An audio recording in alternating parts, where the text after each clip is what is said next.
Bueno, buen día, colegas.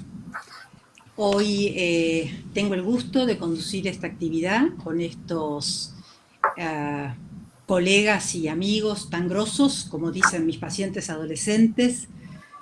Primero quiero agradecer a Mirta Goldstein y todo su equipo, pero no solo la oportunidad que me brinda de conducir este espacio, sino por el enorme trabajo que hace para mantener el psicoanálisis vivo en una institución como es la APA, una institución tan grande con tantas actividades. Y tal vez, bueno, no nos damos cuenta, pero atrás de cada una de estas actividades hay horas de esfuerzo, trabajo, disposición. Así que un agradecimiento especial a Mirta y su equipo. Y otro también muy especial a Guillermo, que no en vano tiene el apellido, Amor. La verdad que es un amor porque tiene que lidiar con nosotros cuasi ignorantes cibernéticos y está siempre disponible para ayudarnos, apoyarnos, resolvernos los problemas, siempre amable y tranquilo. No lo hacen así mis hijos. Bueno, me parece que es un acierto de Secretaría Científica tomar el tema de los cuerpos para trabajar este mes. A nosotros nos toca el tema de cuerpos pulsionales, porque bueno, mucho se ha hablado durante todo este tiempo de confinamiento sobre el efecto del cuerpo, la presencia, ausencia del cuerpo en la sesión analítica. Todos nos hemos tenido que ayornar, los que teníamos experiencia y los que no, a trabajar a distancia. Y digamos, por un lado están los que piensan que el cuerpo está ausente con esta modalidad, y del otro extremo están los que dicen que todo es igual, que no hay diferencia, que se puede trabajar de la misma manera y que incluso en algunas situaciones y para algunas pacientes esta modalidad es beneficiosa.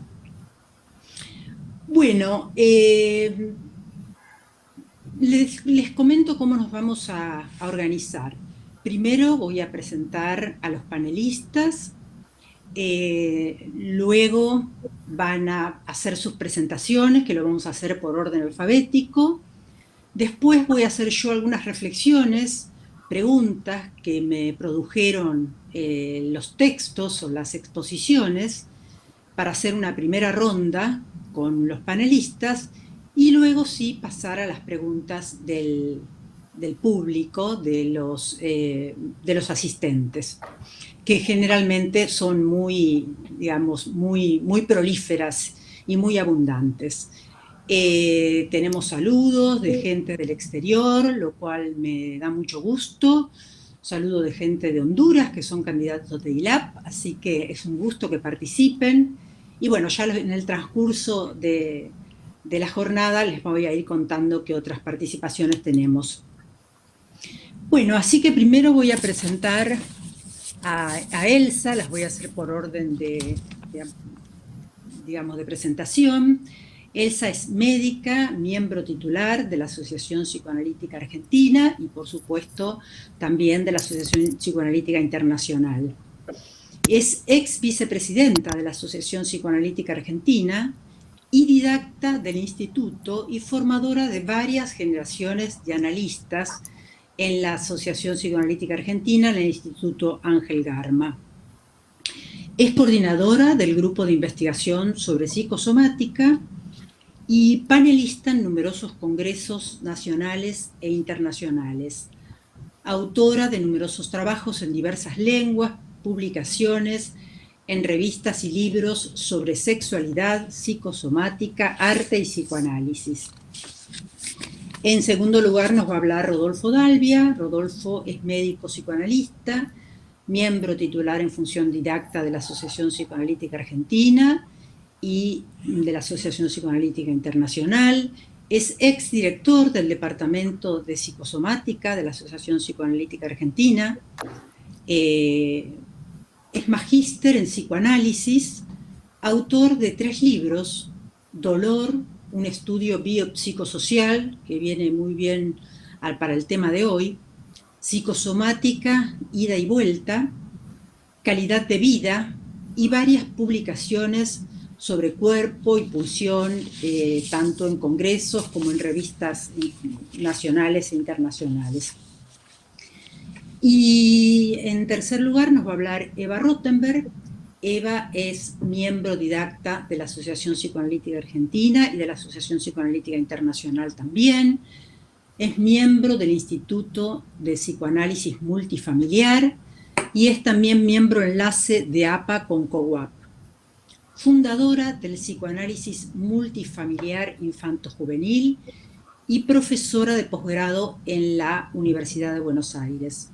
Autora también de numerosos libros y trabajos científicos publicados tanto en Argentina como en el exterior. Así que ahora te toca, Elsa, activar tu micrófono. Bueno, vamos entonces a cambiar el orden mientras Guillermo le ayuda a Elsa a activar su micrófono, y te pediría, Rodolfo, si podés empezar vos, ¿te parece bien? Sí, claro, no hay ningún problema, al contrario, encantado. ¿Cómo no? Podemos, Tenemos sí. 12 minutos en total. A los 10 minutos yo les aviso para que Bueno, muy bien. redondeen. Bueno, buenos días a todos. Muchas gracias por esta invitación. Yo creo que retomar el tema del cuerpo y la pulsión es evidentemente para mí trascendente el psicoanálisis. Hace años que estamos pensando en este tema tan importante que toca otros temas en nuestro modelo de trabajo. Destaco la idea del plural, porque el tema es cuerpos y pulsiones, no es únicamente cuerpo y pulsión. Y acá me permito de entrada una pequeña licencia para agregarle al título dos ideas. Una es la relación que hay entre cuerpo y pulsión e igualdad y similitud que hay entre nosotros, y por otro lado las diferencias y subjetividades que existen con el otro, es decir, nuestra peculiaridad y nuestra igualdad. Ustedes saben que la idea de ser humano viene de la idea de humus, que es tierra, y anus, que es lodo. Este ser hecho de lodo comparte una serie de similitudes y semejanzas en su constitución biológica, en su constitución hasta formación de la palabra. Pero también tiene una serie enorme de diferencias que conocemos como subjetividad. Es decir, yo con uno mismo, es el sí mismo en la pertenencia de esta subjetividad.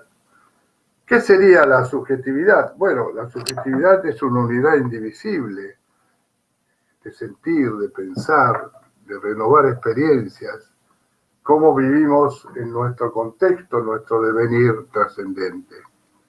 Estas configuraciones subjetivas, por supuesto, que se relacionan con las estructuras objetivas de la realidad. Ahí estamos el yo con los otros. Por supuesto, en la subjetividad todos tenemos nuestros aspectos diferentes. Hay una vieja frase que por ahí uno escucha y reescucha: las cosas no son como son, sino como las cosas no son como son, sino como somos. Es decir, la subjetividad en la relación con nuestros cuerpos y con nuestras pulsiones. Hay subjetividades en cómo nosotros vivimos nuestros cuerpos y nuestras pulsiones. Por supuesto, yo creo que el análisis es un ejemplo directo de este modelo subjetivizado. Un modelo que incluye en sus fundamentos, por supuesto, la estructura pluralista particular de cada uno de nuestros inconscientes. Freud evidentemente nos ligó y nos propuso una serie de teorizaciones sobre nuestros cuerpos y nuestras pulsiones. Pero yo no me voy a referir al procesamiento de sus teorías hoy, ni a las categorías de sus especificidades clínicas durante, bueno, todos sus escritos. Voy a tratar de hablar de la teoría clínica de la subjetividad, de las pulsiones y de las subjetividades relacionadas con el cuerpo, desde un desorden, a ver si esto queda claro, biopsicosocial, ajustado a un orden cultural, desde la singularidad clínica del paciente y su entorno. Esto que yo llamo desorden biopsicosocial lo explicaría desde dos modelos genéricos, pero que tienen una acción para mí dominante de la clínica, en términos muy particulares, que son los excesos y las carencias en los cuerpos. Y no solamente los excesos y las carencias en los cuerpos, sino los excesos y las carencias en las pulsiones de nuestra subjetividad. Aunque reconozco que hay evidentemente una reciprocidad entre los excesos y las carencias en la clínica, me parece que esta reciprocidad tiene algunos elementos que yo trataré de jerarquizar en ciertas denominaciones que yo llamaría clínicas predominantes. Es decir, que hay pacientes que tienen categorías más por el lado de los excesos y pacientes que tienen más categorías por el lado de las carencias. Comenzaré con la brevedad de este movimiento a hablar de las carencias. Obviamente que para hablar de las carencias tengo que hablar de situaciones más primitivas para entender las modalidades de origen. Adhiero evidentemente a las series complementarias freudianas, hablando de las condiciones de los primeros momentos de la vida, pero agregaría un modelo que todos manejamos también, que es el modelo del desvalimiento primario. Este desvalimiento primario va a depender del amparo de los objetos primordiales, que van a poder, frente a este amparo, o sea, desvalimiento amparo, sostener si realmente podemos recuperar el objeto perdido. Es decir, esta recuperación, de acuerdo al vínculo que nos ampara, nos va a permitir crear una evolución de una confianza básica reparadora. Ahora bien, desde la patología, si se estallan fallas vinculares primarias, por ejemplo, la fusión simbiótica con la madre de McDougall, o la ausencia testificadora paterna en los límites, con alteraciones simbólicas en sostener la ley, todo el modelo de Lacan y del mismo Guimalier, o la acumulación de traumas en el modelo de la Planche, por ejemplo, y se inician desestructuraciones en los cuerpos y las pulsiones, en consecuencias de todo lo que podría llegar a crear todos los espacios de lo que llamamos nosotros irrepresentabilidad, se va generando lo que evidentemente actualmente trabajan muchos autores con mucha actualidad, sería lo que denominamos la clínica del vacío o las patologías de la carencia. Acá, evidentemente, no voy a ampliar estas ideas porque no me queda tiempo, pero después quizás podamos discutirlas. El psiquismo queda expuesto, evidentemente, a un conjunto de exclusiones somáticas, expulsiones por el acto, escisiones yoicas, diversos niveles de desinvestiduras objetales y desmentidoras de alteridad. Acá que nos da una gran mano para pensar en esta clínica del vacío, en esta vida vacía de sentido, en este tiempo estancado, en este nivel de pérdidas, es André Green. Creo que esto lo podemos también ampliar más adelante, sobre todo de lo que yo llamo la temporalidad de los traumas y la temporalidad de los momentos de irrepresentabilidad, porque yo creo que hay un tiempo y un espacio donde las situaciones de trauma y de irrepresentabilidad van teniendo un curso evolutivo negativo en distintos momentos de la vida de las personas. Las cosas no son de una vez ni para siempre. Pasamos ahora a la categoría de los excesos. También nos encontramos con predominantes indicadores clínicos. Un cuerpo en latente inconformidad y exigencia, generalmente continuado a tener excesivos ajustes, avasallado en el psiquismo, que uno podría llegar a pensar es como si se llevara el alma por delante. Un cuerpo que se ascribe a un modelo donde lo psíquico queda en una condición regresiva y totalmente fuera del espacio representacional. Rodolfo, te quedan 2 minutos. Te aviso que quedan 2 minutos. Bueno, es el cuerpo de las adicciones, es el cuerpo del consumismo, es el cuerpo de la hiperactividad. Es un cuerpo que, tomando un poco lo de Recalcati, que a mí me interesa mucho este autor últimamente, nos muestra cómo la hiperseguridad ha desplazado a la libertad. Yo creo que esto también, tomando lo que decía María Teresa, lo podemos pensar en relación a lo que pasó con nuestro cuerpo en esta pandemia y cuarentena.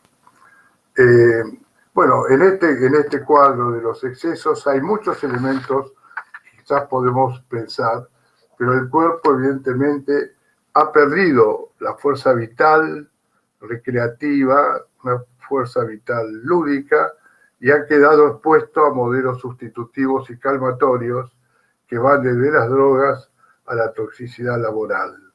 Evidentemente es un cuerpo que ha quedado en una eficacia de un consumido. Así vamos dejando, y con esto termino para después dar una vuelta, nos vamos quedando con un cuerpo que ha perdido su subjetividad desde el deseo para tener un cuerpo soma desde la autoconservación de la necesidad. Un cuerpo casi canónico, vía alfabética, en una condición rutinaria de eficacia. Muchas gracias. Bueno, muchísimas gracias a vos, Rodolfo, sobre todo por ajustarte a los tiempos. Ahora le damos la palabra a Elsa. ¿Estás lista? Ahora me escuchan. Te escuchamos muy bien, Elsa. Adelante. Primero, buenos días a todos y ante todo agradezco también a Mirta la invitación a participar en esta propuesta tan estimulante. El título, Los cuerpos pulsionantes, me sugiere pensar en el cuerpo erógeno y sobre todo en la pulsión que se origina en el cuerpo. Tanto uno como otro parten de la experiencia de satisfacción, producto del contexto positivo entre el bebé y el objeto primario. Esto será el origen de la construcción psíquica y de la capacidad de amor, como nos recuerda Freud en el esquema en el capítulo 7. Voy a hacer una cita de Freud que amo. El primer objeto erótico del niño es el pecho materno nutricio. El amor se engendra instalado en la necesidad de nutrición satisfecha. Por cierto, que al comienzo el pecho no es distinguido del cuerpo propio, y cuando tiene que ser divorciado del cuerpo, trasladado hacia afuera, por la frecuencia con que el niño lo echa de menos, toma consigo como objeto una parte de la investidura libidinal originariamente narcisista. Este primer objeto se completa luego en la persona de la madre, quien no solo nutre, sino también cuida y provoca en el niño tantas otras sensaciones corporales, así placenteras como displacenteras. En el cuidado del cuerpo, ella deviene la primera seductora del niño.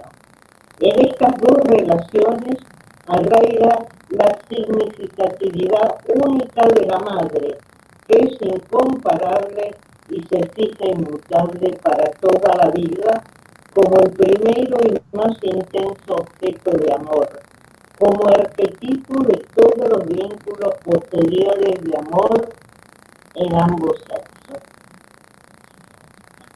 Freud señala, como ven, el carácter seductor de la madre por sus investiduras eróticas inhibidas en su fin, a diferencia de la seducción traumática como nos recuerda Lenin. Y si bien Freud describe las zonas erógenas clásicas, oral, anal y fálica, enfatiza la importancia de todo el cuerpo como zona erógena, tema que desarrolla Green en sus textos, Labranche con el objeto fuente y los significantes enigmáticos, y Ancier con el yo piel, el revestimiento de la piel y de los orificios. Luego de la latencia, con el incremento hormonal y los cambios corporales. Sigamos así. Creo que le estaban diciendo que luego de la latencia, con el incremento hormonal y los cambios corporales de la pubertad adolescencia, adviene la fase genital, emergiendo con más fuerza las pulsiones en búsqueda del objeto. Esto ocurre también en las crisis vitales. Yo traje una viñeta, si hay tiempo la voy a transmitir. Pero ahora quiero tratar de mis ideas acerca de la construcción del psiquismo y de las pulsiones. Recordamos que en 1915 Freud describe la pulsión como constituida por la representación más el afecto. Esta definición corresponde a la pulsión erótica formulada en 1920, o a la mezcla de ambas pulsiones devenida el sadomasoquismo en 1924.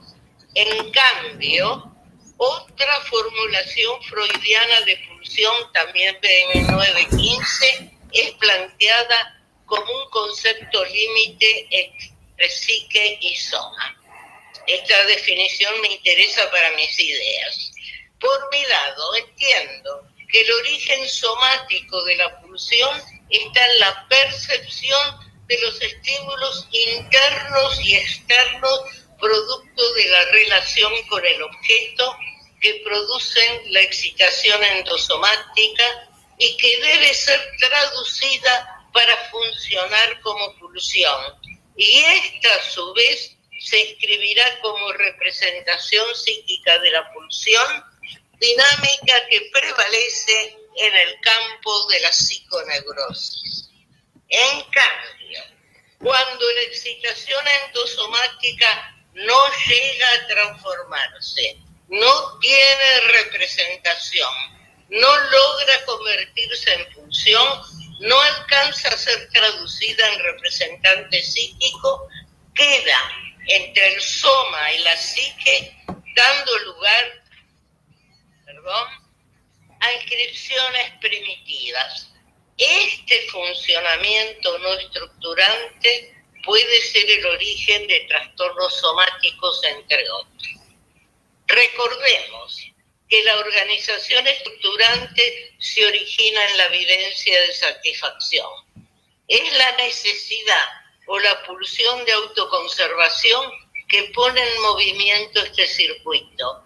Es la percepción de la experiencia de satisfacción con el objeto primario que será fundante del placer y de la sexualidad, lo que se inscribirá como huella anémica o huella que a su vez será investida por el representante psíquico de la pulsión, dando lugar a la representación confusa.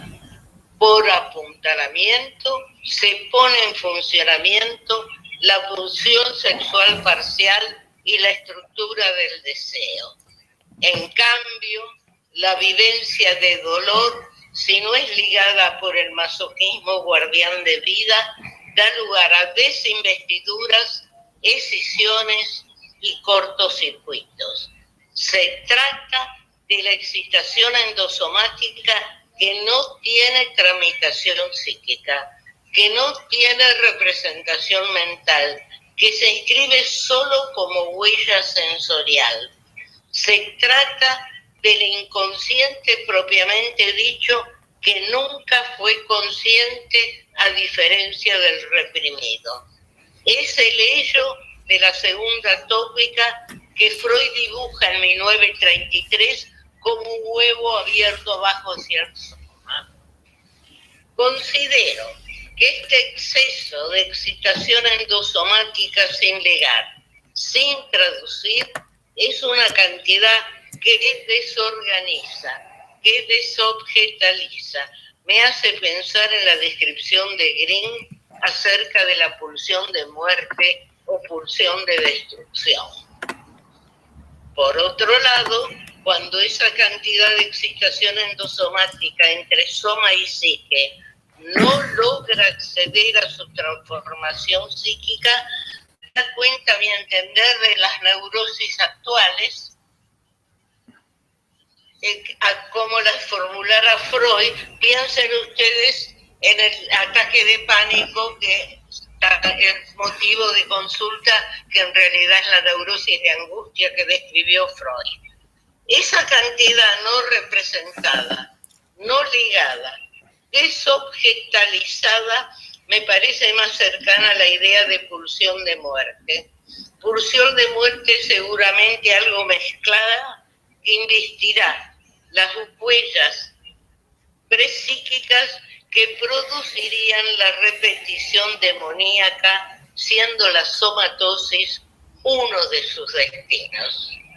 Estas reflexiones me conducen a pensar que Eros y Tánatos son diferentes en su esencia.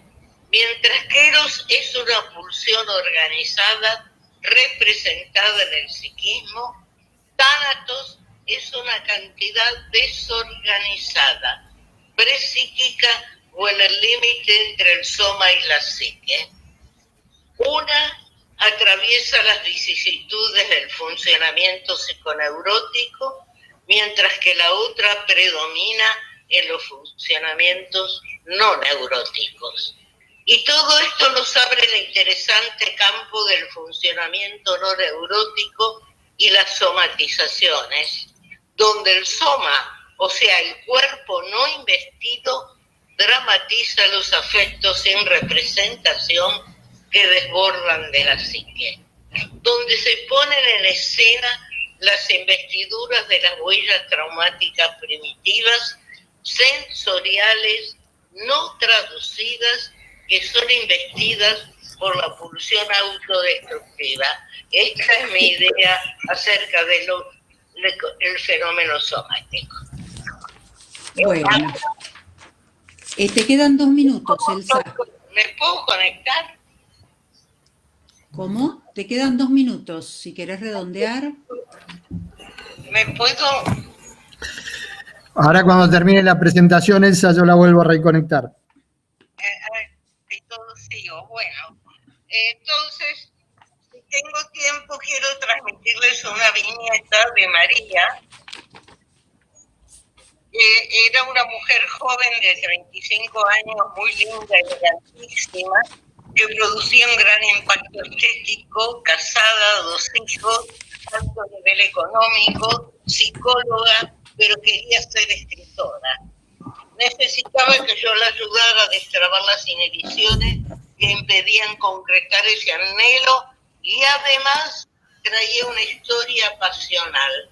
El objeto de su pasión era un íntimo amigo del matrimonio, casado y con hijos, tanto afectiva, muy cercano, tanto afectiva como geográficamente.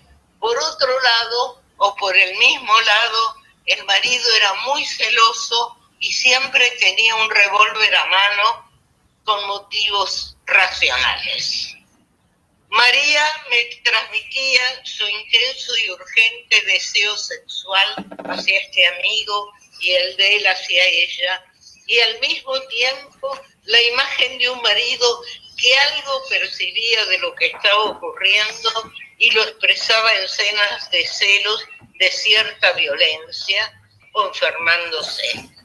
Yo intuía que un clima de tragedia griega se podía avecinar porque María estaba dispuesta a romper el matrimonio, su amistad con la mujer del amigo, la amistad de los chicos, su confort económico y a desafiar a este marido celoso con revólver. Si respetaba el ritmo que marcaba su deseo y su pasión, nos acercábamos al clima de tragedia griega. Me relataba angustiadas escenas donde ella y su amigo exhibían sus deseos eróticos delante del marido, reaccionando con violencia a la provocación. Si yo la frenaba estimulándola a la reflexión, María hacía serios episodios psicosomáticos. Así tuvo un accidente con el coche y un cuadro clínico infeccioso que duró varios meses. La angustia de muerte flotaba. O ella se autodestruía o se hacía destruir por el marido celoso. Con la evolución del tratamiento, María encontró el camino para realizar sus deseos eróticos prohibidos sin exhibirlos delante del marido buscando el castigo. Logró separarse bien y empezó a trabajar para mantenerse en un lugar que tenía que escribir, con lo cual se hizo escritora. En su proceso analítico atravesamos construcciones e historias de una infancia muy pobre, donde habitualmente María compartía el cuarto con su hermano, habiendo juegos incestuosos, peligrosos, que se actualizaron en la historia pasional presente. Nos ocupamos también de la culpa por su bienestar actual frente a la pobreza de sus orígenes, como también el hecho de ser sobreviviente de un grupo de amigos que murieron en los años del terrorismo de Estado. La pasión y la muerte atraviesan la historia de María, donde además de sus pulsiones eróticas, están las pulsiones autodestructivas, cuando se siente frustrada y pasa al acto o al soma. Son pulsiones en acto como las denomina Teresa. Bueno, lamento las vicisitudes, pero gracias. Bueno, muchas gracias, Elsa. Ahora vamos a darle la palabra a Eva. Adelante, Eva. Bueno, buenos días. Quiero agradecer a Mirta Goldstein, también a Guillermo, y estoy muy contenta de estar acá con Elsa, con Rodolfo y con Teresa, en un tema tan importante y tan estimulante. Freud, no voy a repetir, coincido con muchas de las cosas que dijeron Rodolfo y Elsa, así que voy a tomarlo desde otro lugar. Freud nos dice que la pulsión busca al objeto. Ahora, Laplanche nos dice que la madre despierta la pulsión del bebé. Ahora, ¿qué pasa con esos otros significativos? ¿Qué pasa con sus pulsiones? Los otros significativos responden a la necesidad pulsional del bebé o predomina la pulsión de muerte desintrincada o el falso self en los objetos parentales. Sabemos desde Freud, Winnicott, y yo también tengo desarrollos acerca de la importancia de la satisfacción de las pulsiones en la conformación del yo. Winnicott nos dice que al principio él en lugar de el ello dice id. Winnicott no habla de las pulsiones, pero Winnicott dice que si la madre suficientemente buena satisface las demandas del bebé, Winnicott dice palabras textuales, el id, es decir, el ello, se va engrosando. Ese engrosamiento es lo que va a empezar a formar el yo. En la medida en que la madre sea suficientemente buena y pueda ir captando y satisfaciendo las necesidades pulsionales del bebé, donde según Freud nace en la primera vivencia de satisfacción, según Pierre Lanier de encuentro, según Winnicott se va engrosando el yo. ¿Esto qué significa? Que de acuerdo a ese encuentro pulsional con el otro significativo, el otro o los otros significativos, se va conformando el yo del bebé. El yo se puede conformar, se puede ir integrando de acuerdo a la edad madurativa del bebé, se puede integrar con fallas o puede no integrarse. Me parece que, bueno, los 15 años que estuve con Jorge García Badarrá con el Borda y los 9 años que estuve en el hospital de niños, he visto muchos ejemplos en los cuales la pulsión del otro no permite el desarrollo, la integración del yo y el desarrollo del sí mismo del bebé. Por ejemplo, un bebé que parecía de 8 meses, pero tenía 6 meses, un bebé grande, gordito, que tenía hambre y que estaba internado por dermatitis atópica, la mamá, yo lo veía inquieto, le pregunto a la mamá qué le pasa a su bebé, me dice, debe tener hambre. Le pregunto por qué no le da el pecho, porque en el grupo multifamiliar la mamá solían darle el pecho. Me dice, no, está internado, le dan la mamadera. Entonces le digo, bueno, ¿por qué no va a buscar la mamadera? Porque los bebés no pueden esperar, no tienen idea de temporalidad. Bueno, la mamá con el bebé se van, no sabía yo si iban a volver o no, vuelven al rato con una mamadera muy pequeña, que no, el bebé se la terminó en 2 segundos, y era un bebé grandote, y se notaba que se quedó con hambre. Ese bebé, en lugar de llorar como hubiera hecho cualquier otro bebé que espera una respuesta del otro significativo, empezó a rascarse. Empezamos a entender el sentido de su dermatitis atópica. Entonces, la integración del yo demanda la puesta pulsional del otro significativo, que permite el fluir de la pulsión del bebé y que pueda ir libidinizando los nuevos intereses de acuerdo a la edad cronológica de su crecimiento. Cuando hablamos de los jóvenes que están encerrados en los cuartos y que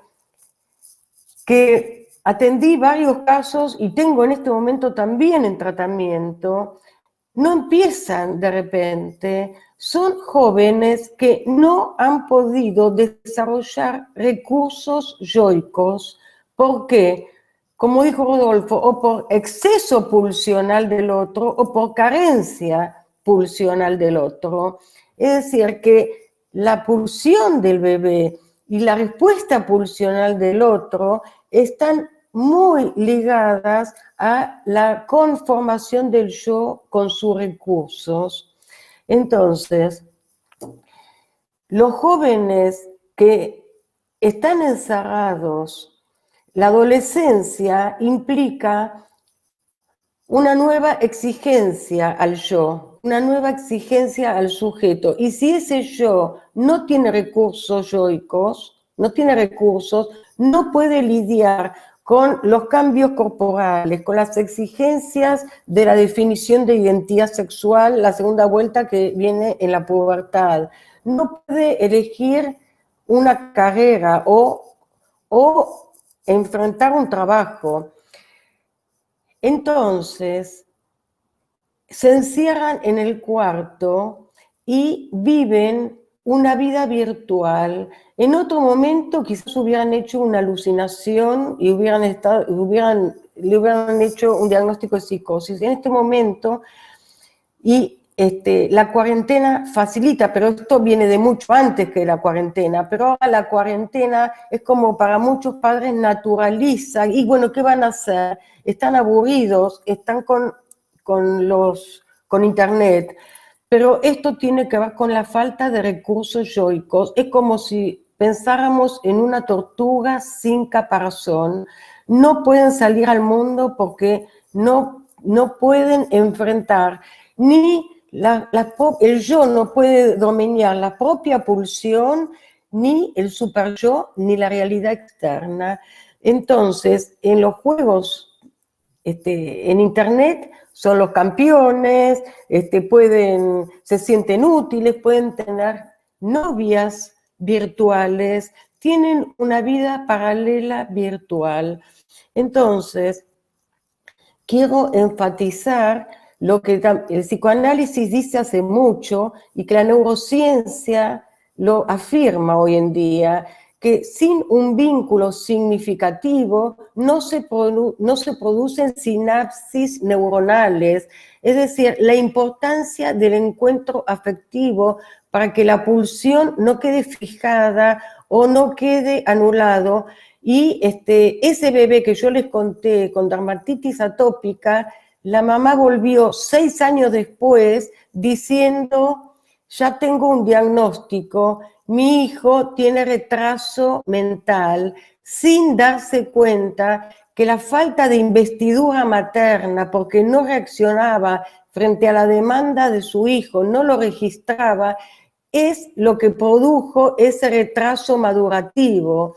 Entonces, desde la psiquiatría se podría decir que es genético, pero nosotros tenemos que poder revalorizar desde la clínica. Me encanta que la propuesta de Norberto Marruco de que el psicoanálisis sea clínico, que APA podamos ser teóricos clínicos, porque es la única manera de poder ayudar a las familias y de poder enfrentar todas estas postulaciones que, frente al no comprender la importancia de la apuesta pulsional del otro significativo, la pulsión del niño o del adolescente queda fijada o anulada, sin recursos en el yo.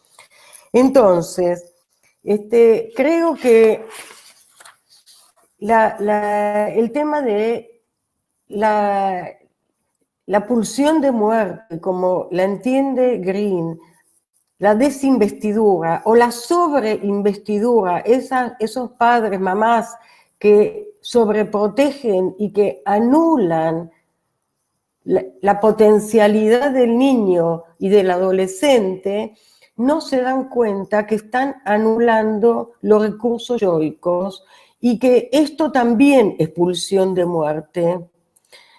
Me interesa mucho... Te quedan 2 minutos, Eva. Bueno, me interesa mucho darnos cuenta que lo que le sucede a los adolescentes que están encerrados en el cuarto es algo que comienza muy temprano en la vida y que Freud en 3 ensayos habla de los diques precursores del superyo. Yo desarrollé un concepto que son los protodiques, que tiene que ver con que si un bebé no tiene una madre suficientemente buena, el bebé no puede ir desarrollando su yo y no puede calmar sus pulsiones, ni puede incorporar la tranquilidad de un objeto protector, de un objeto, una estabilidad, de una seguridad de que va a haber alguien que lo va a asistir. Entonces, hay pediatras o hay padres que dicen, mi hijo nació nervioso, tiene carácter fuerte, llora todo el tiempo, y no se dan cuenta de que ya es un síntoma de que hay algo que está sucediendo en ese desencuentro pulsional y afectivo que hace que el niño, el bebé, no pueda ir alucinando que va a venir el pecho porque no hay un otro que responde a esa necesidad pulsional del bebé. El bebé no incorporó esa seguridad que la va incorporando de a poquito, de acuerdo a su edad cronológica, y si la madre es suficientemente buena, la edad madurativa va correspondiendo a la edad cronológica. Si no, se empieza a quedar fijada la pulsión, no se desarrolla, no inviste en nuevos intereses y se va creando una brecha entre la edad cronológica y la edad pulsional y la edad madurativa. Bueno, dejo acá.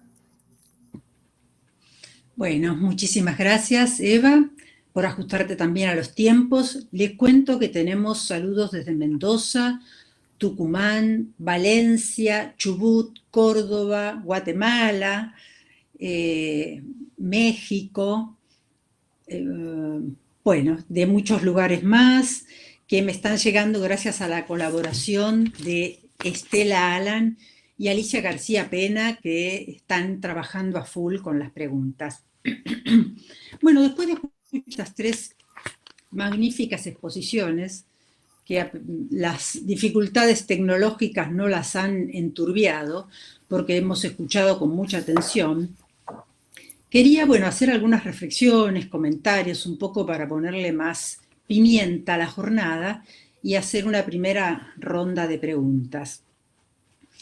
Quería poner en tensión algunos conceptos vertidos por Mirta Goldstein en la introducción al tema de los cuerpos pulsionales, donde nos habla que el cuerpo ha sido entendido como un sistema opuesto a la mente y que en muchas aproximaciones aún perdura el dualismo cartesiano. Y junto a los interesantes aportes que nos traen los 3 colegas de hoy día, junto autores recorridos por autores freudianos y postfreudianos, y sus propias ideas, sus propios desarrollos, despertó mi interés algunas cuestiones que quiero traer justamente para hacer esta primera ronda, ¿no?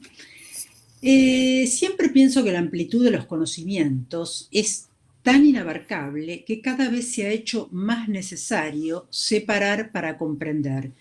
Cada vez se separa más.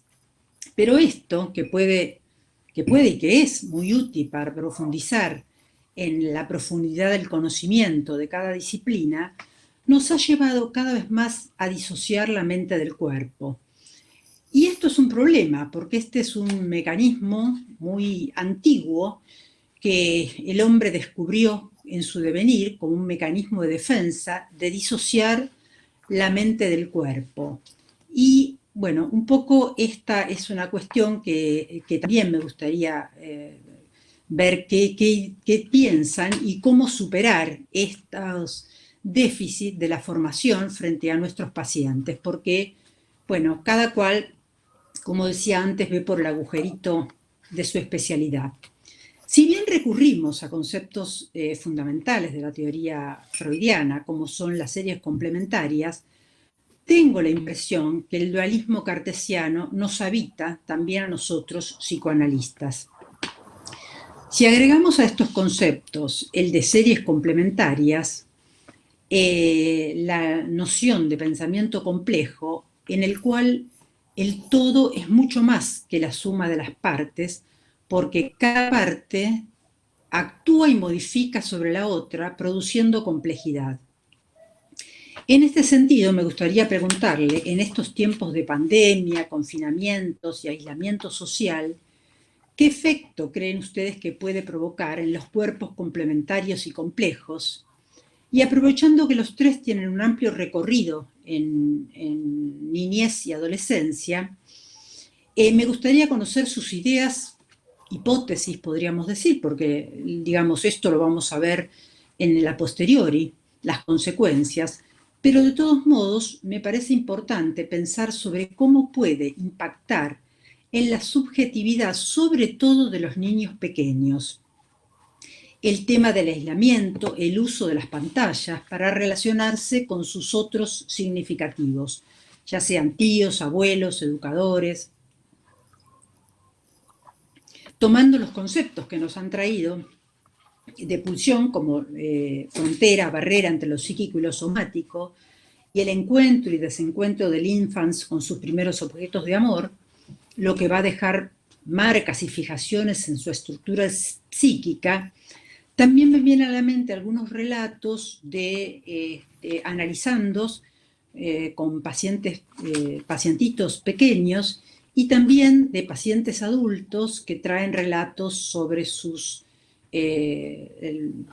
vínculo con los nietos, con los sobrinitos, que luego de 4 o 5 meses de cuarentena, al tener encuentros, ahora que se permitieron las salidas, o algunas salidas, y tienen encuentros a lo mejor en parques y plazas, los niños, me estoy refiriendo a niños menores de 2 años, se asustan o se extrañan ante la presencia de esos otros con los cuales interactuaba en la pantalla y se mostraba alegre y vivaz, pero lo ven como algo extraño y corren a guarecerse detrás de sus papás. Me preguntaba si acá estaremos en el campo de lo ominoso. ¿Y qué pasará con el impacto de esa serie complementaria que a veces dejamos de lado, que es lo social, y que hoy nos toca vivir, cargada de pulsión de muerte, de cambios culturales, de encierro, sobre esos psiquismos incipientes? En el conocimiento de que, bueno, para que un individuo se desarrolle sus capacidades al máximo, es importante el estímulo adecuado en el momento adecuado. Nuestra visión del mundo depende de la imagen que nos brindan nuestros sentidos. ¿Se podrá compensar esos déficits en esa ausencia de esos estímulos externos?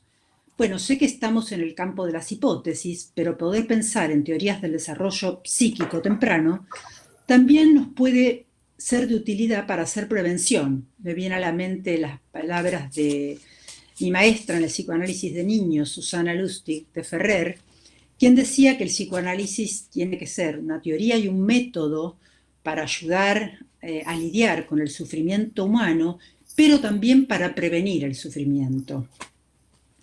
Bueno, me alegra que Rodolfo nos haya traído los conceptos que nos llevan a recordar la maravillosa conferencia de Massimo Recalcati y la cantidad de conceptos novedosos por él vertido, como la pulsión securitaria, que no tiene una traducción exacta al castellano y que se ha dado en traducir como pulsión de seguridad, y que se relaciona con una pulsión a cerrar, lo que él llama de las nuevas melancolías. Sería la clínica del goce sin deseo, de la vida que rechaza la vida.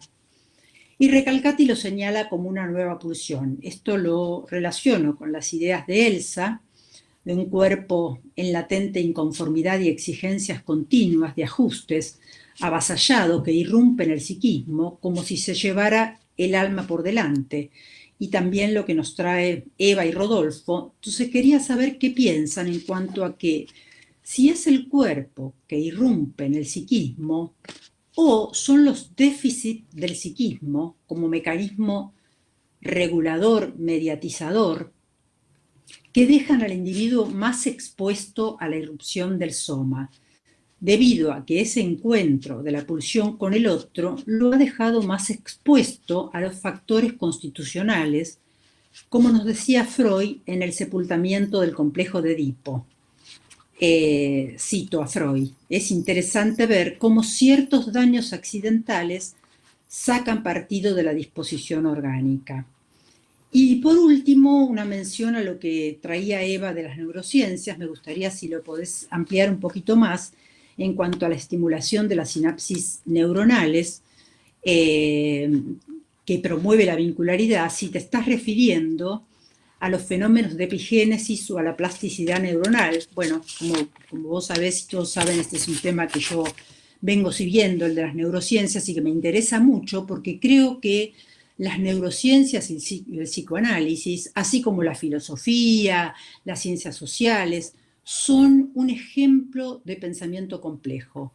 Como ni el psicoanálisis valida las neurociencias, ni las neurociencias validan el psicoanálisis. Creo que el efecto de una genera complejidad en la otra y nos sirve para producir nuevos desarrollos en nuestras teorías y en nuestra clínica, como decía Eva, y también en las neurociencias y los neurocientíficos se basan en los desarrollos psicoanalíticos para comprender más sus propias teorías. Así que bueno, tomé 5 minutos, que era lo que quería tomar. Ahora no sé si quieren, qué orden quieren hablar, si quieren invertir el orden y hablar Eva primero, después los que siguen, como ustedes prefieran, pero Bueno, en principio, si querés, Eva, adelante. Bueno, cómo no. Bueno, gracias por tus palabras, muy interesante. Yo personalmente quiero decir que lo que Recalcati llama neomelancolías, personalmente yo lo considero como falta de recursos yoicos y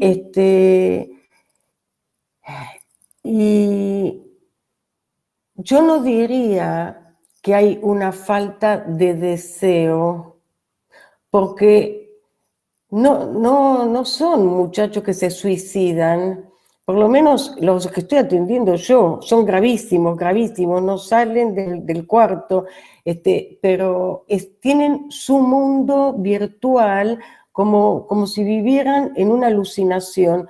Yo creo que no tienen recursos para poder lidiar con el mundo.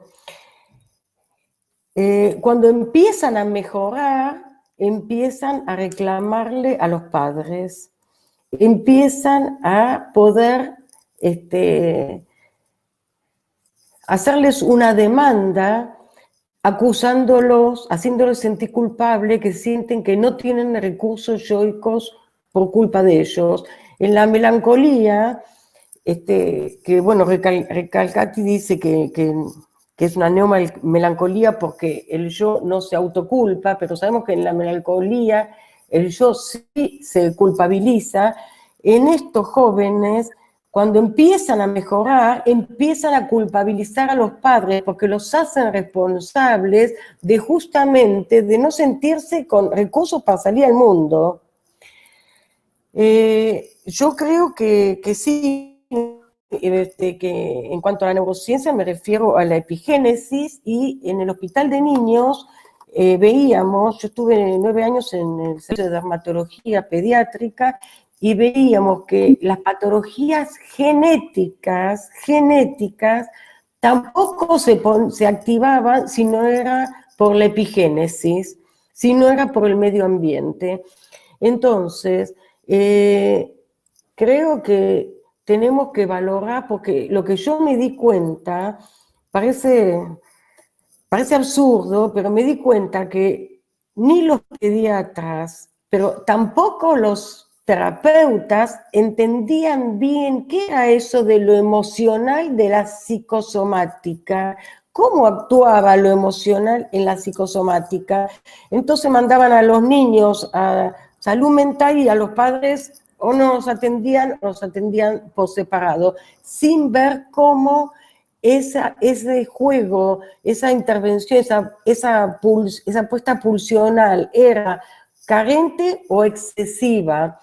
Y lo que yo también desarrollé es, tomando a Freud en el proyecto, que cuando vienen papás, mamás con bebés que tienen 1 mes de vida y dicen que tiene dermatitis atópica de nacimiento, que nació con dermatitis atópica, resulta que yo considero de que hay una carga previa, una pulsión desligada del trauma de los padres que directamente se deposita en la mente del bebé, y que el bebé, al no tener todavía un yo capaz de pensar pensamientos, lo expresa somáticamente. Bueno, Bueno, muchas gracias, Eva. Vamos a dar lugar a Elsa, que está pidiendo la palabra, y después a Rodolfo. Habilita tu micrófono, Elsa, porque no te escuchamos. Ahí está. Ahí está. Bueno, espero que ahora me vean, porque tuve que estar escondida, como las sesiones con los pacientes. Pensé en las cosas que nos trajo María Teresa. Ella se planteaba si va del cuerpo a la psique o de la psique al soma. Y quería contestarle que pienso que son las dos opciones. Del cuerpo nace el estímulo que puede transformar en pulsión a la psique.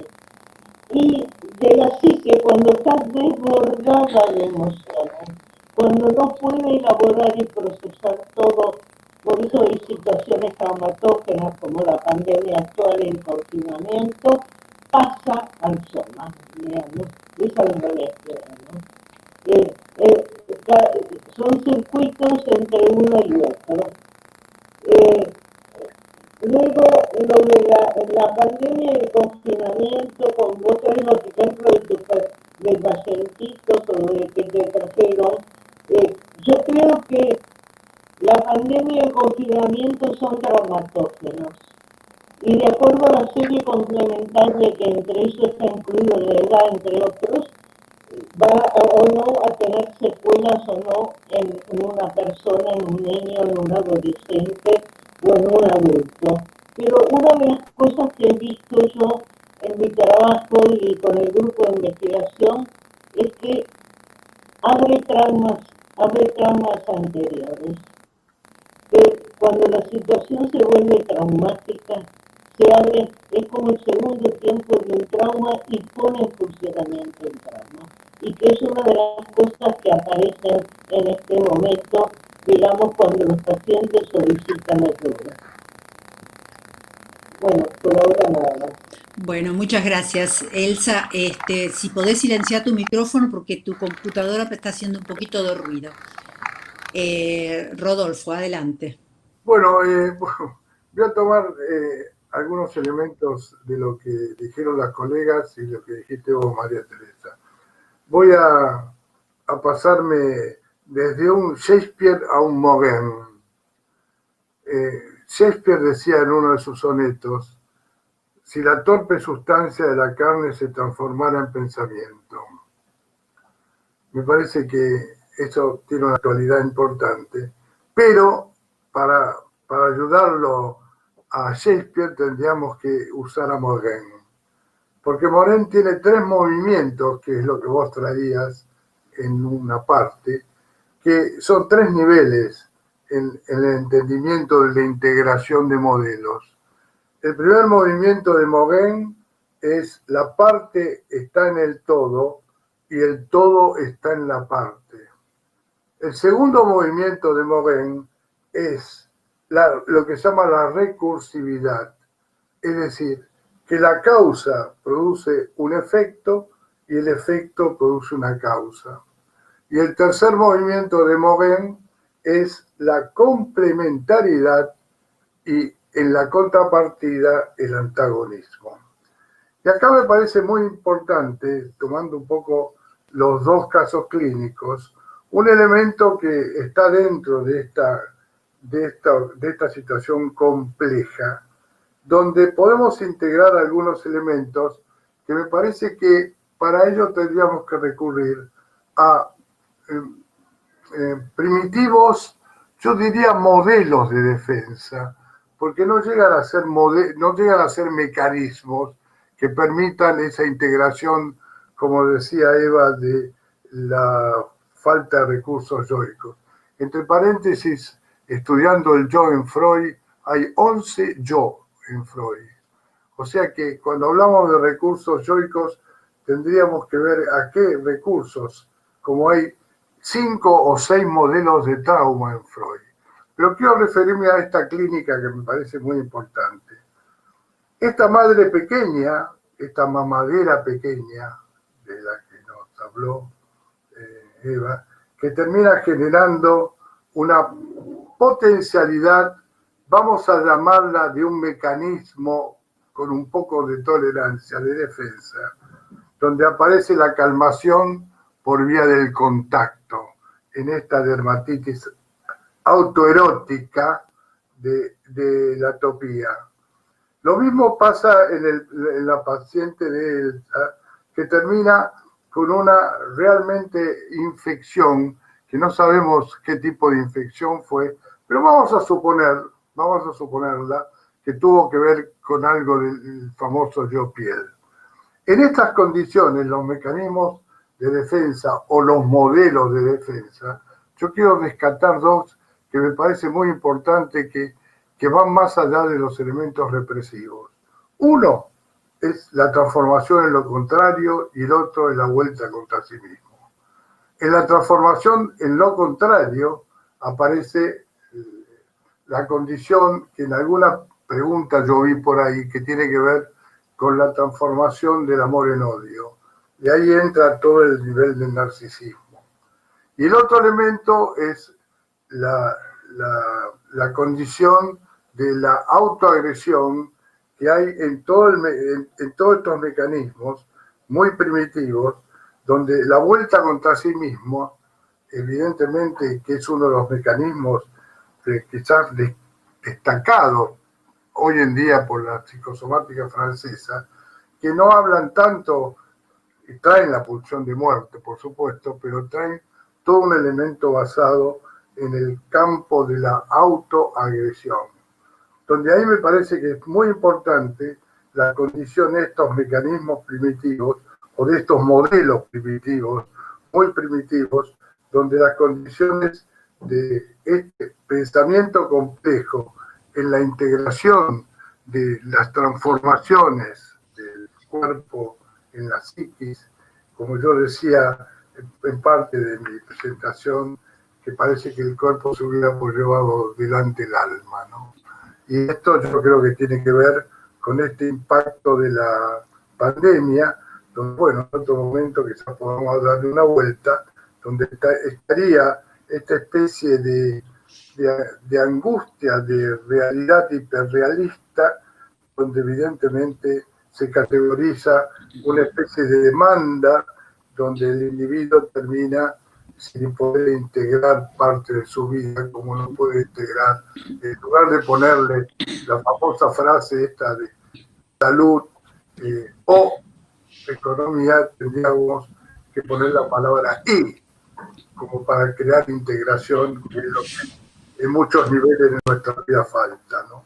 Así que lo de Moguer me parece importante los mecanismos estos de autoagresión, y me parece importante este cuadro de las condiciones de los distintos momentos evolutivos del trauma. Porque no es lo mismo hablar de un trauma en la seducción sexual, del primer trauma que nos describió Freud, al trauma del yo ideal que ocurre en el narcisismo. Como tampoco a veces es muy parecido hablar del trauma de la compulsión a repetición que hay en este torno de retorno continuo de la compulsión. Por ahora dejo, pero es muy importante estos dos niveles. Bueno, les cuento que estas magníficas exposiciones han traído muchas preguntas, así que vamos a pasar un poco a las preguntas de los asistentes, que seguimos dando otra vuelta. Raúl Massino dice que la pulsión del otro significativo, no empático, no permite el desarrollo del infans o su narcisismo perturbado.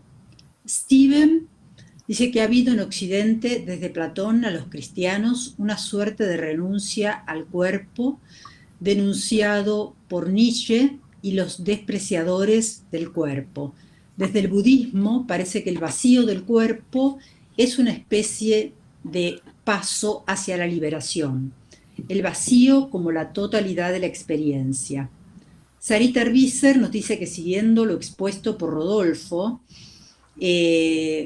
cómo se manifiesta en tiempo de, no sé, estas patologías de exceso o de carencia. Hay algo ahí que no entiendo muy bien.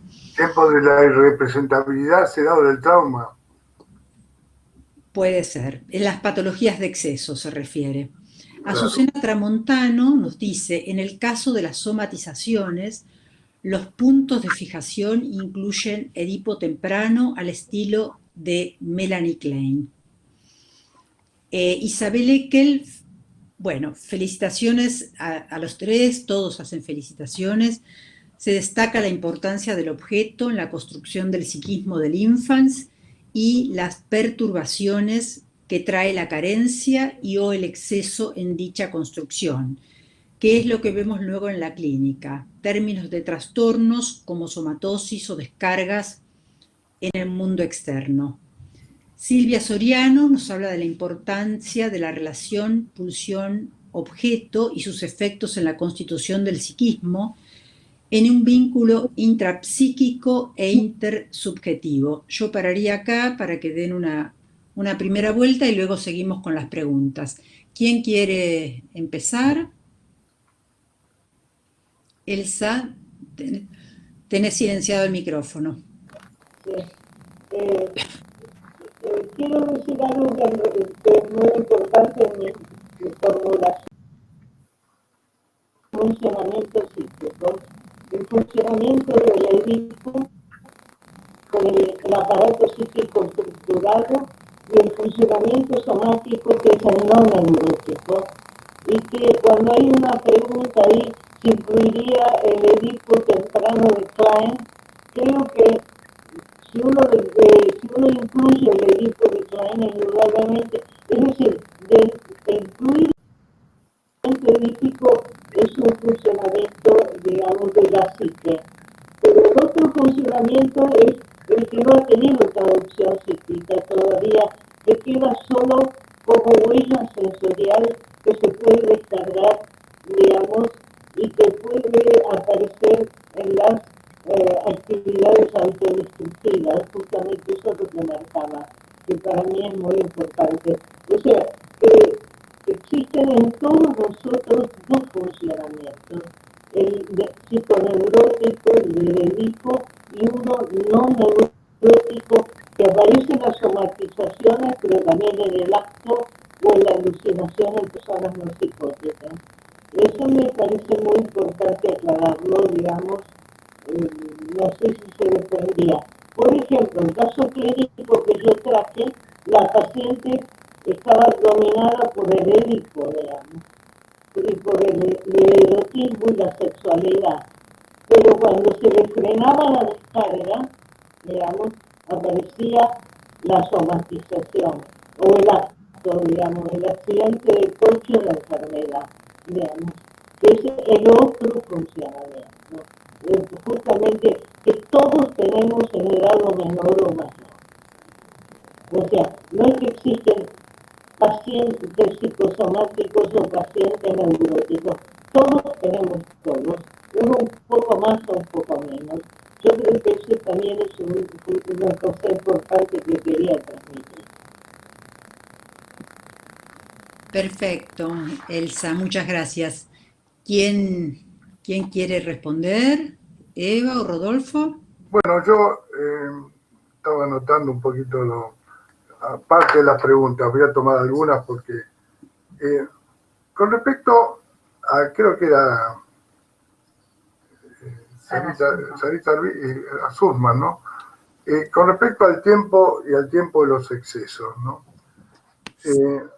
Yo le doy un valor evidentemente básico a las condiciones primarias en la función de la constitución del psiquismo y en las alteraciones que recién describía, ¿no? Pero yo creo que hay una temporalidad en las condiciones del trauma y de la irrepresentabilidad. Yo creo que hay tiempos evolutivos, tiempos relacionados con momentos también de la vida donde van cambiando distintos movimientos. Por ejemplo, en la temporalidad y las fallas representacionales, creo que una cosa es lo que yo en alguna parte de mis libros escribí, de lo que es lo irrepresentable. O sea que lo irrepresentable me parece que está muy ligado, para desarrollarlo esto, pero con alteraciones primarias y con traumas precoces al modelo de McDougall. Pero no es lo mismo en un determinado nivel lo innombrable, que son procesos que se pueden dar en condiciones de la evolución vital, donde se altera, y hay una vieja estructura que nos nombraba Martí sobre la patología del preconsciente, que yo creo que a veces también se deja de lado, porque me parece que es algo que se han descrito con muchos autores, y que ahí podríamos hablar de los trastornos en la temporalidad de lo innombrable. Y por último, yo diría una categorización de lo indecible, donde a veces no nos quedan palabras, y ahí viene todo aquel viejo tema que también de alguna forma vale la pena rescatar, que es el tema de la lexitimia, la imposibilidad de poner y registrar y poner en afectos y poder discriminar los afectos, ¿no? Donde muchas veces no podemos pasar de la sensación al sentimiento. Yo creo que esta es una alteración del PREC, donde evidentemente el pasaje de la sensación al sentimiento, el pasaje de una sensación corporal a un sentimiento, era alterado por estas modificaciones. Entonces también yo creo que también en el trauma hay una condición de potencialidades de temporalidad que van cambiando.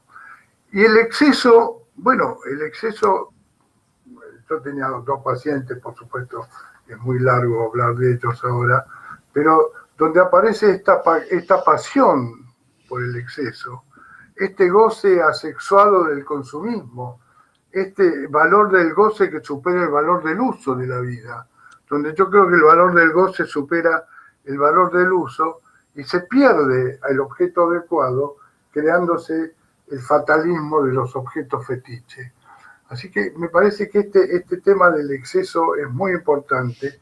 Por supuesto que, decía yo, siguiendo a Mogen, donde no hay una categorización tan marcada, pero en la predominancia clínica, si ustedes me fuerzan con un paciente, yo podría tener una especie de forzamiento de decir, bueno, este paciente está más en la línea de los excesos y este paciente, a uno lo llamaría el paciente de vivir debajo de las sábanas, al paciente de las carencias, y al otro paciente lo llamaría el paciente de la adicción vespertina, que sería el paciente, me refiero a adicciones vespertinas de todo tipo y sobre todo con el alcohol. Así que yo creo que este tema de los tiempos en la evolución y los modelos de temporalidad y de espacio en las condiciones de la vida, creo que también, yo creo que las cosas no son de una vez y para siempre. Bueno, Eva, ¿querés? Bueno, yo acuerdo absolutamente con lo que dice Rodolfo, que las cosas no son de una vez y para siempre, por suerte, y ahí está la función de nosotros como psicoanalistas. Una cosa son las teorizaciones de Freud acerca del yo, que sí, que hay varias. Otra cosa es pensar en los recursos internos que puede desarrollar, en el grado de ajenidad que tiene el yo, porque sabemos que desde su constitución hay un grado de ajenidad en el yo. Pero ¿cuál es ese grado de ajenidad? Ese niño, ese infante puede devenir un sí mismo verdadero, puede sentir su existencia, puede darle su sentido a su existencia, o tiene que cumplir con el deseo del otro, o está en la disyuntiva de ser o no ser, ¿no? O cumplir el deseo de los padres y no ser, o no ser nada. Y esto me hace pensar en que los chicos que están encerrados en los cuartos, yo creo que uno podría pensar que tienen deseo de no deseo. Yo creo que tienen otro modo de pulsión de muerte, que es una desmentida de la vivencia de no poder estar en la vida como otros, porque dentro de esos juegos virtuales tienen muchos deseos, juegan, están excitados, tienen relaciones sexuales, es decir, dentro de ese mundo virtual sienten que pueden, que tienen recursos yoicos. Lo que hay es una desmentida de la vivencia de no poder. Ese es mi punto de vista y eso es lo que voy trabajando y cómo lo voy trabajando. Y les quiero decir de que atendí una familia que la atendimos en la escuela para padres, que habían colegas de APA, que el muchacho no salía de la habitación y la madre le tenía pánico, le ponía la comida en el piso. Bueno, nunca lo conocí, pero habían otros hijos de su edad en el grupo multifamiliar y estuvimos trabajando 2 años con la mamá para que pudiera dejar de ponerle el plato de comida en la puerta, porque ella tenía un exceso de sobreprotección, un exceso pulsional que no le permitía hacer. Bueno, ese muchacho hoy es profesional, escribió un libro, no lo conozco, pero pudimos trabajar por qué no podía salir del cuarto, qué pasaba afuera del cuarto. Pero bueno, me parece que el grado de desinvestidura, ¿qué pasa con ese objeto primordial? Y la puesta pulsional, no solamente cuando nace un bebé, en el acompañamiento en la crianza, porque, como se dijo, los hijos van necesitando una cualidad diferente, pero una puesta pulsional de los padres, una mirada, es decir, un acompañamiento durante el crecimiento, no es solamente darle la mamadera. Y el que se dio cuenta de esto, quiero decir que cuando Spitz dice de los niños de hospitalismo, ¿no? que estaban separados de los padres porque habían sido desplazados en la Segunda Guerra Mundial y que los niños empezaron a enfermarse de marasmo por depresión, eran bebés que estaban muy bien atendidos por NERS, que los alimentaban y los cambiaban, pero sin una puesta pulsional. Bueno, esto mismo que puede suceder y que describió Spitz, pasa en muchas familias. No hace falta estar institucionalizado. Hay muchos padres que conectan con el bebé desde lo que se debe hacer, desde parental. Bueno, alguien dijo, ¿qué pasa con las familias, la cuarentena? Bueno, esto es singular de acuerdo a cada caso, pero bueno, no quiero tomar más tiempo, pero sí, vamos a leer. Depende de cada caso. Vamos a ir cerrando, voy a leer las últimas 2 o 3 preguntas, como para que tengan 2 minutos cada uno de cierre y para concluir con la actividad del día de hoy.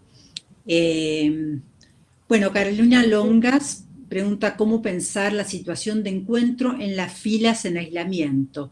Calculo que se refiere a estas reuniones que se arman en las colas de la gente cuando tiene que ir a hacer alguna actividad, como cuando se abrieron los bancos, en fin. Lila al Sur dice, si no se trabaja con la neuropsicología y otras epistemologías sociales, se sigue culpabilizando a los padres, la madre sobre todo, como se ha hecho con el origen del autismo. Bueno, esta es una intervención también interesante porque hay como con el tema del autismo muchas teorías y muchos aportes también acá es el tema de la complejidad, ¿no?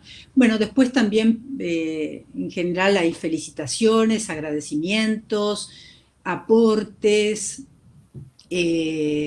así que, bueno, les daría 2 minutos a cada uno para hacer un cierre.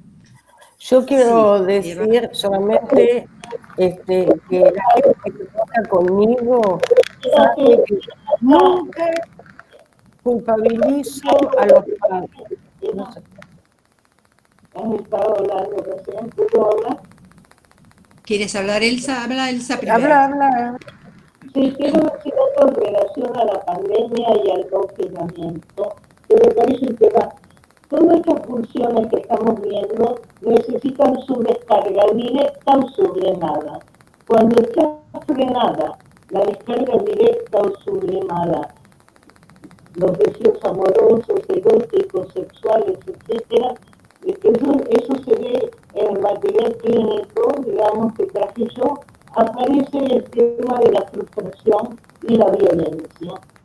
Y entonces hoy día ha aumentado la violencia hacia afuera y también da lugar a la violencia hacia adentro, a lo autodestructivo y a lo somático. Y eso me parece muy importante tener en cuenta en esta época, digamos, de pandemia y confinamiento. Bueno, Dale, Rodolfo. Bueno, 2 o 3 cosas dentro de estos minutitos. Evidentemente, hoy estoy con autores, yo me acordé de Rilke, que era el poeta por excelencia querido por Freud, ¿no? Tomando un poco el tema de la familia y tomando un poco el elemento que traía Eva de la trascendencia de la existencia y de la interiorización. Creo que evidentemente la familia sigue siendo para nosotros, digo los psicoanalistas, un elemento trascendente en la conformación del psiquismo, sin desestimar el desorden biopsicosocial en la que vivimos, que como yo desarrollaba rápidamente en este modelo de que hay que reajustar condiciones frente a todo este movimiento distinto que estamos viviendo. Por eso, en una pregunta de la actividad terapéutica que recién leía, a mí me parece importante, más que rescatar las normas del encuadre o las pautas formales del encuadre, yo rescataría las funciones del encuadre, más que las veces por semana, si está detrás, si está delante, si está de costado, si nos ponemos de rojo, de verde o de azul. Evidentemente esto cambia en algunos modelos, aparece la simultaneidad con la problemática del analista, pero a mí me parece que hay que rescatar en este momento las funciones del encuadre, que vendrían a ser casi, tomando algunas distancias, las funciones de un orden familiar y social que permita la contención, el amparo y las condiciones desde el analista de crear, inclusive siguiendo a Green, modelos de figurabilidad que nos permita ser eficientes, no eficaces. Porque lo que tenemos que tener cuidado en este momento de exigirnos eficacia. Eficacia es creer en una especie como de movimiento reactivo de cura, donde en este momento nos exigimos quizás pensar en que tenemos que ser más exigentes o todavía más prolijos o más perfectos. Yo no creo que el psicoanálisis cure, yo creo que uno se cura en psicoanálisis. Por eso me parece importante diferenciar eficacia de eficiencia, categorizar la función del encuadre en la contención, amparo y figurabilidad y crear condiciones donde nos permita reorganizar el orden o un orden afectivo de nuestra experiencia y de nuestra condición de trascendencia y interiorización como para crear espacios realmente de eficiencia para reparar evidentemente a nosotros y a nuestros pacientes. Bueno, Eva, ¿tu comentario? Bueno, yo solamente quería aclarar que personalmente estoy totalmente en contra de culpabilizar a los padres, porque los padres, nosotros vemos que aman a sus hijos, los traen a terapia, quieren ayudarlos, pero tenemos que ayudar a los padres también con sus propios traumas, con sus propias imposibilidades. Por eso hablamos de interdependencias patógenas y de qué pasa con ese encuentro pulsional, ¿no?, entre el otro significativo y el bebé. Y eso no significa trabajar en ese sentido, no significa que estemos culpabilizando a nadie.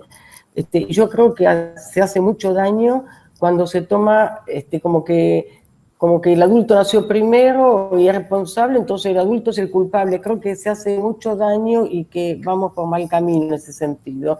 Y bueno, quiero agradecer tu coordinación y los aportes de Elsa y Rodolfo, que coincido totalmente, y bueno, un placer.